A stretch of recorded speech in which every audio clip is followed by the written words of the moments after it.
కాస్త ఉంటుందని ఎవరో చెప్పగా విన్నాను. కాస్తేముంటుంది? క్షమించాలి. నేను వచ్చిన పనే మర్చిపోయాను సుమా. ఏంటిది? హోమ భస్మం నాయనా, విభూది. అవునా? ఇది తీసుకుని డబ్బులివ్వాలా? నేనివ్వను. నేను అమ్మడానికి రాలేదు నాయనా. మరి? ఇది శ్రీ ధన్వంతరి హోమంలో భస్మం. ఈ భస్మాన్ని ధారణ చేస్తే అనేక వ్యాధులు, ఆరోగ్య సమస్యలు నివారించబడి దేహం వజ్రంలా మారుతుంది నాయనా. కానీ నాకెందుకు తెచ్చిచ్చారు? ఇది మీకే ఇమ్మన్నారు గనక. ఎవరిమ్మన్నారు? మీ పేరున శ్రీ ధన్వంతరి హోమం జరిపించిన ఆవిడ. ఆవిడెవరు? మీ ఆవిడే.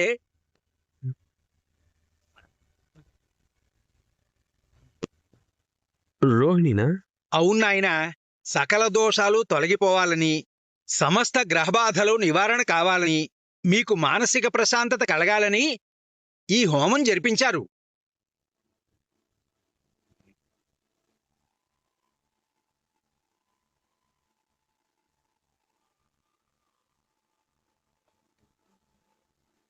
ఓం సకల సన్మంగళాని భవంతు. ఇదెప్పుడు జరిగింది? మీకు చూపు పోయినప్పుడు జరిగింది. ఆవిడ ఆలయానికి వచ్చి మీ పరిస్థితి వివరించి పరిహారం అడిగారు. ఈ రోజు మంచి రోజు గనక ఇవాళ హోమం జరిపించారు. అటువంటి భార్య లభించడం మీ పూర్వజన్మ సుకృతం సుమా. ఆ విభూతి ధరించండి నాయనా. వెళ్ళొస్తాను.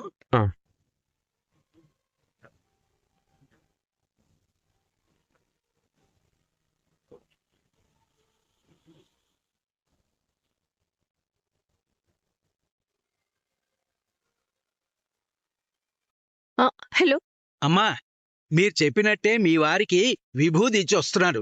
ఏమన్నారు? ఎందుకని అడిగారా? మీరేం చెప్పారు? మీరు హోమం జరిపించినట్టు చెప్పి మిమ్మల్ని కాస్త పొగిడానమ్మా. ఆయన మొహంలో ఆనందం కనిపించిందా? ఆశ్చర్యంగా అనిపించిందమ్మా. ఆ ఆశ్చర్యమే ఆనందంగా మారుతుందిలేండి. థ్యాంక్స్ పంతులు గారు. మంచిదమ్మా, ఉంటాను.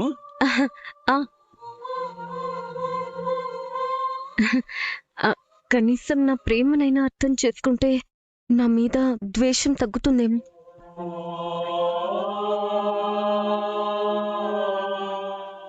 ఏంటింత ఆలస్యం? మీరేమైనా మలేషియా నుంచి నడిచి వస్తున్నారా? షోరూమ్ పబ్లిసిటీ పని మీదే వెళ్ళొచ్చాను సార్. పబ్లిసిటీనా? నేనేం చెప్పలేదే సార్. మీరెందుకు చెప్పారు సార్? అసలు ఎప్పుడైనా సేల్స్ పెంచడం ఎలా అనేది ఆలోచించారా?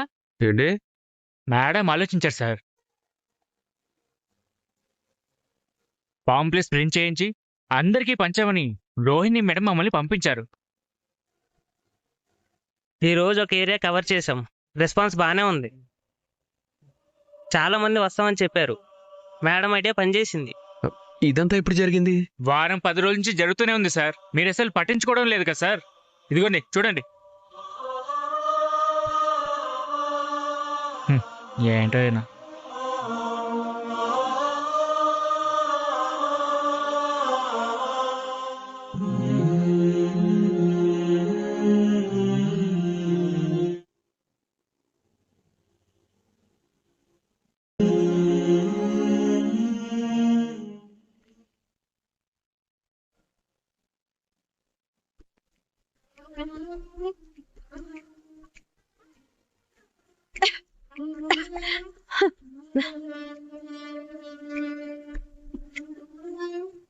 రోహిణి, నువ్వా?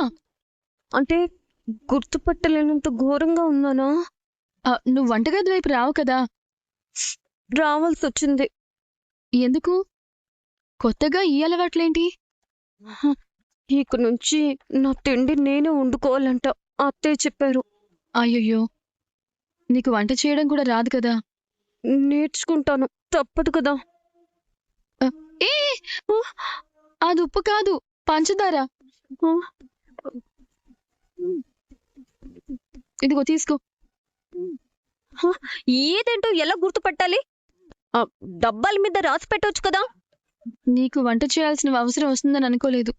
నాకు అవసరం ఎప్పుడూ రాలేదు. కాలం కలిసి రాకపోతే ఎక్కడి నుంచి ఎక్కడికైనా వెళ్లాల్సిందే. పర్లేదు, నిజంగానే మారుతోంది. మీనా, ఏంటిదో మాడిన వాసన వస్తుంది. రోహిణి వంట చేసుకుంటోంది. రోహిణియా వంట? What a miracle. It's 8th wonder you know. రొట్టె విరిగి నేతిలో పడుతుందనుకుంది. పాపం వచ్చి వంటగదిలో పడిందా? మరీ అంత వెటకారం చెయ్యకు శృతి. ఫ్యాక్టే కదా. అప్పుడప్పుడు నాకు నీ విషయంలో అనుమానం వచ్చేది. ఏదో ఒక రోజు నీకు ఈ పరిస్థితి వస్తుందని నేనప్పుడే గెస్ చేశాను. పాపం, హోమ్ మినిస్టర్ పోస్ట్ పోయి కిచెన్ డిపార్ట్మెంట్ కి డిమోట్ చేశారా ఆంటీ నిన్ను? పోన్లే శృతి, జరిగిందని జరిగిపోయింది కదా, వదిలేసేయ్. పర్లేదులే మీనా, మనం కో సిస్టర్స్ కదా, మనసు విప్పి మాట్లాడుకుందాం. మనసు విప్పి మాట్లాడడం అంటే మనసులోదంతా బయటికి చెప్పడమా? అంతే కదా మరి. నీ టైం బాగున్నప్పుడు నీ కళ్ళు ఆకాశంలో ఉండేవి. ఆంటీ నిన్ను నెత్తి మీద పెట్టుకున్నారు. పాపం మీ పనులన్నీ మీనా చేసేది. మీనా కాఫీ తీసుకురా, మీనా వంట అయిందా, మీనా అంట్లు తోమావా, మీనా బట్టలు ఉతికావా? ఆంటీ నోట్ నుంచి ఇవే వినేదాన్ని.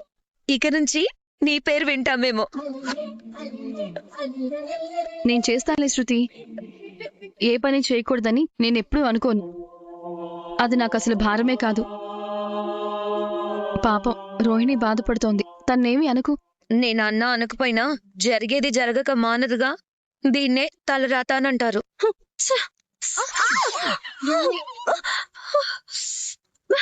లేకపోతే అందరం ఒకే పెళ్లికి వెళ్ళడం ఏంటి? ట్రిపుల్ రైడింగ్ చేసేవాళ్ళు నేరుగా వచ్చి ట్రాఫిక్ పోలీస్ కి దొరికిపోయినట్టు మేకమామ వచ్చి మీకే దొరికిపోయాడు. పాపం ఫైట్, దాన్నెవ్వరూ మార్చలేరు. శృతి, ఇంకా చాలు. నేను వంట మీద ఫోకస్ చేయలేకపోతున్నాను. నేనొక్కదాన్నే మాట్లాడుతుంటేనే నువ్వు ఫోకస్ చేయలేకపోతున్నానంటున్నావే. మీనా రోజు ఇంట్లో అందరికీ సమాధానం చెప్తూ వంటలన్నీ పూర్తి చేసేది. ఇప్పటికైనా మీనా పడ్డ కష్టం ఒప్పుకుంటావా? నువ్వొకటి గమనించావా మీనా? ఇప్పటి వరకు రోహిణి చేసిన తప్పులన్నీ మీ వల్లే బయటపడ్డాయి. కల్పన ఇచ్చిన డబ్బుల విషయం కూడా బాలునే బయట పెట్టాడు కదా. ఎప్పుడు రోహిణి దొరుకుతుందా, ఎలా ఇరికిద్దామా, ఇంట్లో ఎప్పుడు డైనింగ్ టేబుల్ కోటు పెడతామా, ఇదే ధ్యాసున్న వాళ్ళకి అలాగే కనిపిస్తుంటాయి. మాకంత సరదా లేదులే రోహిణి. నువ్వు చేసినవే బయటపడ్డాయి తప్ప మేమేమి కల్పని చెప్పలేదు కదా. కల్పన కూడా తనే వచ్చి ఆయన కారెక్కింది కాబట్టే ఆ డబ్బుల విషయం అయినా బయటపడింది. లేకపోతే ఆ డబ్బులు ఇప్పటికీ కల్పన తీసుకుని పారిపోయిందని అనుకునేవాళ్ళంగా. ఇక నుంచైనా నీ తప్పులు సరిదిద్దుకునే ప్రయత్నం చేయి రోహిణి. అందరం సంతోషంగా ఉందాం.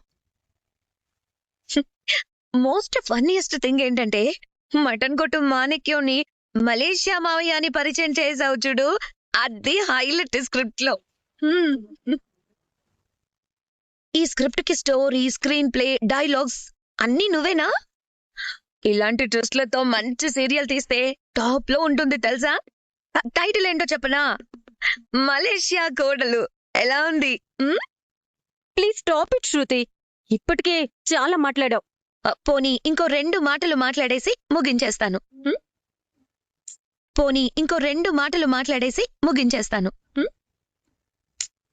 వదిలేసే శృతి. అబ్బా లేదు మీనా, ఇప్పుడు చెప్పబోయేది చాలా ఇంపార్టెంట్. రోహిణి, ఇది నీకే చెప్తున్నాను. నువ్వు చెప్తున్న కథలు ఇవి మాత్రమే అని నాకైతే అనిపించడం లేదు. బాలు ఆల్రెడీ అనుమానం ఎక్స్ప్రెస్ చేశాడు. మలేషియా మ్యాటర్ మాత్రమే కాదు, నువ్వు ఇంకేదో దాస్తున్నావు.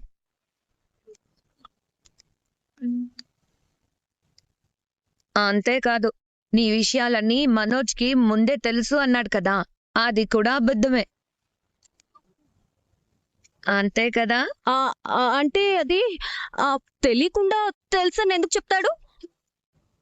అత్తయ్య నిన్ను చంపేస్తుందేమోనని భయపడి అలా చెప్పారేమో అని ఆయన అంటున్నాడు. అది నిజమో కాదో నీకే తెలియాలి. నువ్వెంత లక్కీయో తెలుసా? టైంకి ఊరు నుంచి బామ్మగారు రాకపోయుంటే ఆంటీ నీతో వెస్టర్న్ క్లాసికల్ డాన్స్ తో పాటు నాగిని డాన్స్ కూడా చేయించేవారు. ఛాన్స్ దొరికింది కదా అని చాలా మాట్లాడుతున్నావు. రోజులెప్పుడూ ఒకేలా ఉండవు. నాకు కూడా టైం వస్తుంది, అప్పుడు చెప్తాను. మ్మ్హ్మ్.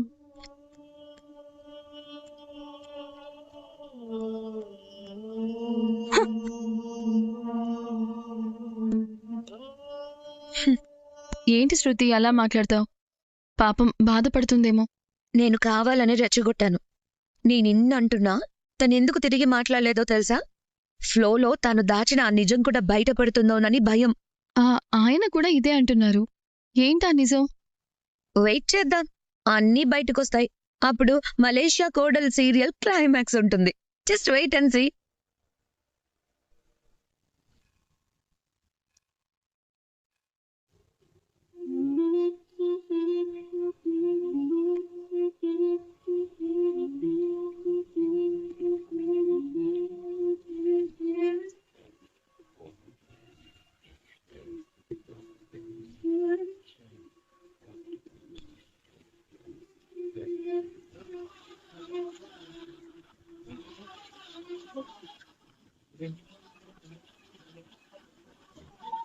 ఈ రోజు నా పుట్టినరోజు.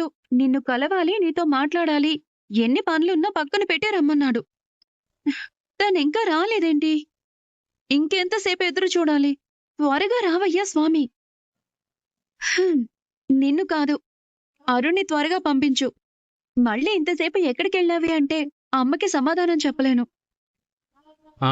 మీ అల్లుడిని కలవడానికి వెళ్ళానని చెప్పండి. అరుణ్ గారు, మీరా? ఇదే నోటితో శ్రీవారు అని పిలిచే రోజు ఎప్పుడొస్తుందో. నేనింకా ఎస్ చెప్పకుండానే మీ పాటికి మీరు ఫిక్స్ అయిపోయారా? గుళ్ళో నా కోసం ఎదురు చూసే ఇదే మనిషి ఏదో ఒకరోజు నా ఇంట్లో దీపం పెట్టి నా కోసం ఎదురు చూడాలని ఆశపడ్డంలో తప్పులేదుగా. చెప్పండి. Happy birthday to you. మీరు మరింత గొప్ప స్థాయికి వెళ్ళాలి. మీరు మరింత ఆనందంగా ఉండాలి. అదంతా జరగాలి అంటే మీరు నా జీవితంలో ఉండాలి. ఇప్పుడు నాకు మీరు బర్త్డే విషయం చెప్పడం ముఖ్యం కాదు, నా ప్రేమను యాక్సెప్ట్ చేయడం ముఖ్యం. అదే నాకు నిజమైన బర్త్డే. యాక్సెప్ట్ చేయలేరా? అంటే నేనంటే మీకు ఇష్టం లేదా? అయితే ఇప్పుడే వెళ్ళిపోతాను. ఈ జన్మకి మీ ప్రేమను పొందే అదృష్టం లేదనుకుంటాను. సారీ అండి. మిమ్మల్ని ఇబ్బంది పెట్టడం నా ఉద్దేశం కాదు. మిమ్మల్ని ఫోర్స్ చేసి మీ ప్రేమను పొందాలనే ఆలోచన కూడా నాకు లేదు. ఐఎమ్ ఎక్స్ట్రీమ్లీ సారీ అండి. ఇంకెప్పుడు మీకు కనిపించను. మీరంటే నాకు ఇష్టమే. అనగా అనగనగా కనులే కలగనగా నిజమై మెరుపల్లే బాలేగా నా ఊపిరి నడక తన ఊపిరి జతగా కనగనిసి ఇంకోసారి వినాలనుంది. మీరంటే నాకు ఇష్టమే. యాహూ! Yes, yes, yes.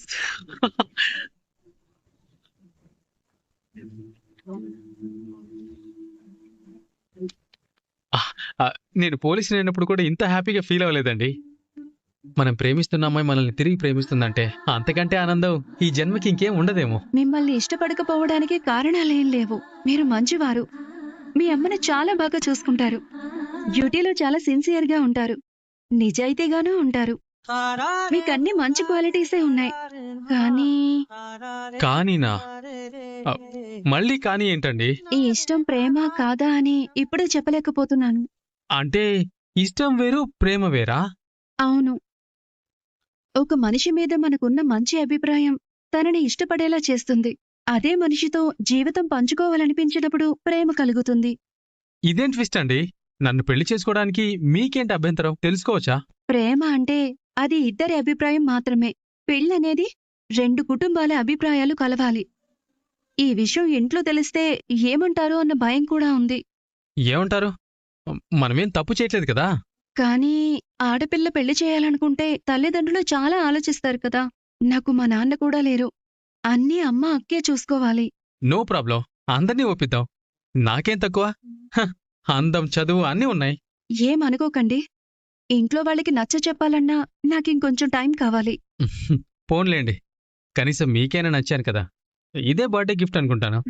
ఖచ్చితంగా ఎప్పటికైనా మీ ఇంట్లో వాళ్ళు ఒప్పుకుంటారనే నమ్మకం నాకుంది. మీ నమ్మకం నిజం కావాలని కోరుకుంటున్నాను. నిజమయ్యే వరకు ఎదురు చూస్తూ ఉంటాను. అన్నీ ఒప్పిద్దాం. నాకేం తక్కువ? అందం చదువు అన్నీ ఉన్నాయి. ఏమనుకోకండి. ఇంట్లో వాళ్ళకి నచ్చ చెప్పాలన్నా నాకు ఇంకొంచెం టైం కావాలి. పోన్లేండి, కనీసం మీకైనా నచ్చాను కదా. ఇదే బర్త్డే గిఫ్ట్ అనుకుంటాను. ఖచ్చితంగా ఎప్పటికైనా మీ ఇంట్లో వాళ్ళు ఒప్పుకుంటారనే నమ్మకం నాకుంది. మీ నమ్మకం నిజం కావాలని కోరుకుంటున్నాను. నిజమయ్యే వరకు ఎదురు చూస్తూ ఉంటాను. సరే, ఇక నేను వెళ్తాను. ఎక్కడికి? మా ఇంటికి. నేను పిలిచినందుకు వచ్చారు కాబట్టి నేను వెళ్ళమన్నప్పుడే వెళ్ళాలి కదా. అదే న్యాయం కదా. ఇక్కడే ఉంటే ఏం చేయను? మీ పేరు మీద అర్చన చేయించనా? లేదు లేదు లేదు లేదు, మీకు చిన్న ట్రీట్ ఇద్దాం అనుకుంటున్నాను. బయటికి వెళ్దామా? బయటకా? ఆ, నో అనకండి. అయ్యో వద్దండి. నో అనకండి.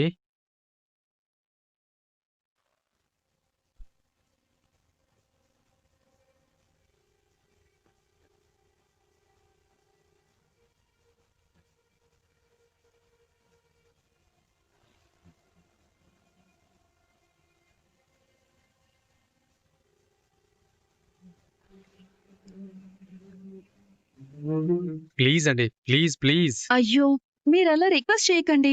నాకు జాలేస్తుంది. వస్తానని చెప్పొచ్చు కదా. రాకపోతే వదిలేలా లేరుగా. ప్లీజ్ అండి, ప్లీజ్ ప్లీజ్ ప్లీజ్. సరే, త్వరగా వచ్చేయాలి. అలాగే, థ్యాంక్ యూ. రండి వెళ్దాం.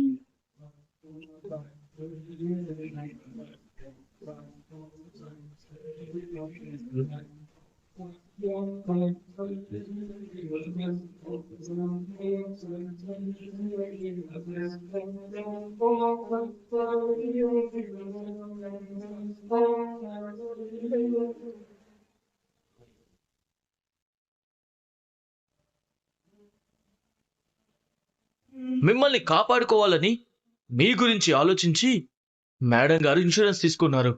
కానీ ఒక్కటి మాత్రం నిజం సార్, మేడం మీకు భార్యగా దొరకడం మీ అదృష్టం సార్.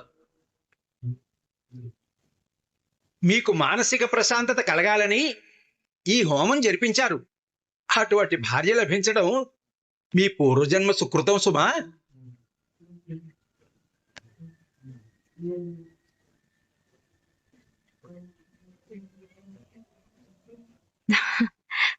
నా గురించి ఆలోచిస్తున్నాడేమో.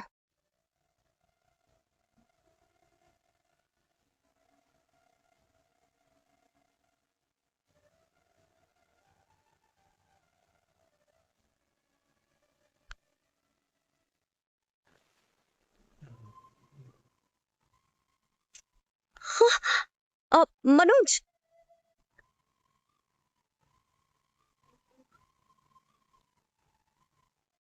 మనోజ్,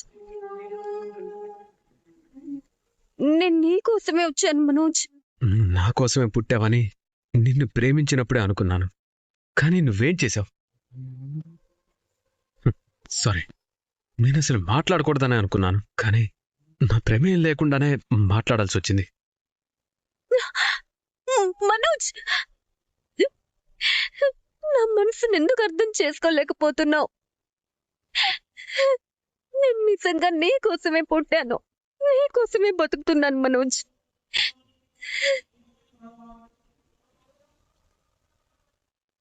రే మనోజ్,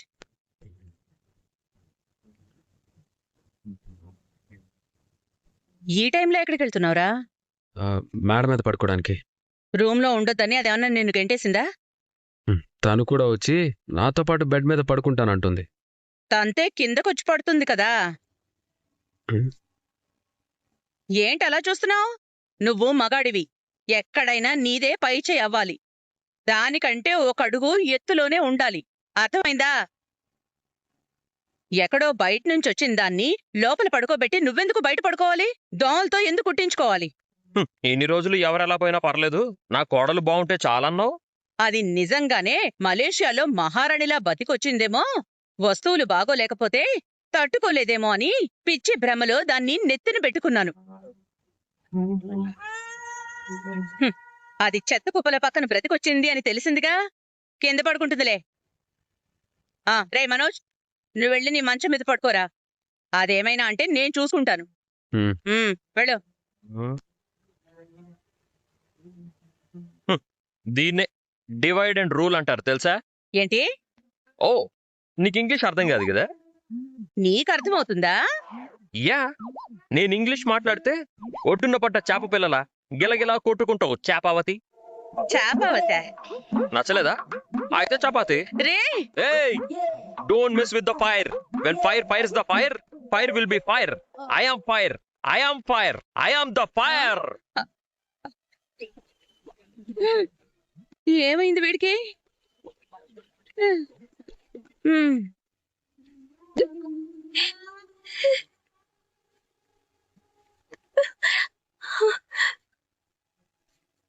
నేను ఈ రూమ్ లో పడుకోవాలంటే నువ్వు నా పక్కన పడుకోకూడదు.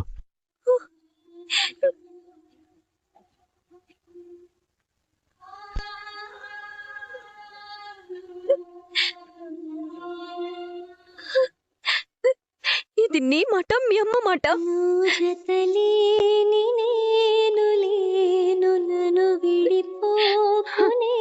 అర్థమైంది మనోజ్. నువ్వు కనరాని చోటు లేదు, చేరలేని దూరమా, నీ కంటి ముందు నేనున్నా, నీ ఎదుట పడను. నీతోనే నా నిండు నూరేళ్ల సావాసం అనుకున్నాను, కానీ నీ పక్కన పడుకునే హక్కు కూడా నాకు లేదని మీరు నిర్ణయం చేస్తున్నారు.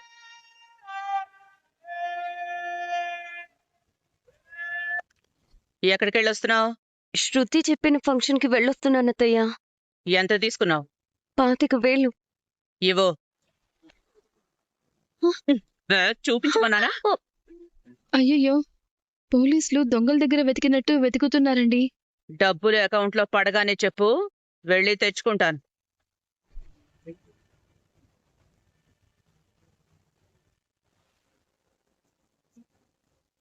ఈవేళ నువ్వు బస్లోనే వచ్చావా? మీరిద్దరూ ప్రేమించుకుంటున్నారా?